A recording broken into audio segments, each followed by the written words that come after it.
জননী।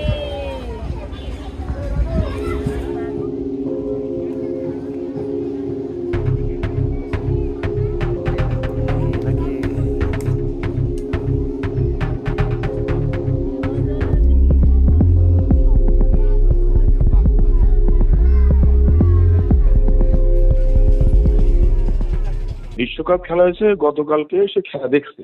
সে ব্রাজিলের সাপোর্টার ছিল, তার মা, আত্মীয় স্বজন, বাবা সবাই বলছে। তার বাবা আবার আর্জেন্টিনার সাপোর্টার, তার ভাই আবার আর্জেন্টিনার সাপোর্টার, এরকম আর কি। বাড়িতে এরকম সাপোর্টার থাকে না। তো গতকালকে হারছে, হারার পরে বাড়িতে আসতে রাত্রে খাওয়া দাওয়া করেনি।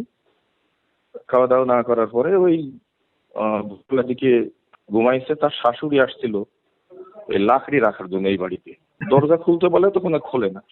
তো না পাওয়ার পর তার মাকে, যে মারা গেছে তার ভাইরা ছিল, বললো যে ওই ও তো সাড়ে শব্দ পাচ্ছেনি। পরে ওরাও একটু ধাক্কা দিয়েছে, কোনো সাড়ে শব্দ নাই। পরে পেছন দিকে দেখছে টিনের ঘর। পরে দেখছে ওই যে গলায় রশি দিয়ে ঝুলছে মাত্র আর কি। তখন তাড়াহুড়া করে ওই দরজা ভেঙে ভিতরে ঢুকছে, পরে ফাঁসটা করে নামাইছে।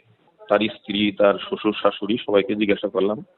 পূর্বে তার সাথে কোনো শত্রুতা নাই এবং মৃত্যু সংক্রান্তে তাদেরও কোনো কারোর বিরুদ্ধে কোনো অভিযোগ নাই।